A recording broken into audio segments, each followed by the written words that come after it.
সকালে জবাবি ভাষণ বয়কট, বিকেলে মুখ্যমন্ত্রীর চাকৌশল, দিনের শেষে চাপে বিরোধীরা। পূর্ব ঘোষণা মতোই সোমবার মুখ্যমন্ত্রীর জবাবি ভাষণ বয়কট করে বাম ও কংগ্রেস। একদিকে যখন বিরোধী শূন্য বিধানসভায় বক্তব্য পেশ করছেন মমতা বন্দ্যোপাধ্যায়, তখন বিধানসভার বাইরে নকল বিধানসভা করে বিক্ষোভ দেখাচ্ছেন বাম বিধায়কেরা।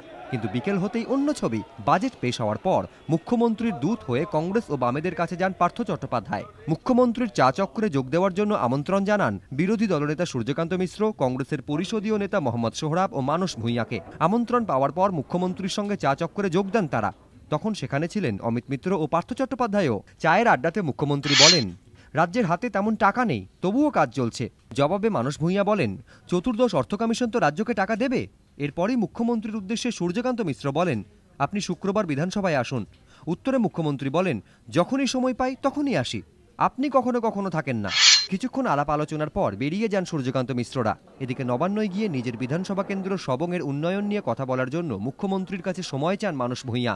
চা পর্ব শান্তিতে মিটলেও এই চা চক্রের জেরেই বিরোধীরা এবার চাপে পড়ে গেল বলে মনে করছে রাজনৈতিক মহল। প্রথম থেকেই বিরোধীদের অভিযোগ, মুখ্যমন্ত্রী তাদের প্রশ্নের জবাব দেন না। এই অভিযোগে এবার বিধানসভায় মুখ্যমন্ত্রীর ভাষণও বয়কট করেছেন তারা। কিন্তু শুরু থেকেই এমন দৃঢ় অবস্থান নিলেও শেষ বেলায় মুখ্যমন্ত্রীর চা কৌশলে চাপে পড়ে গেল বিরোধী শিবির।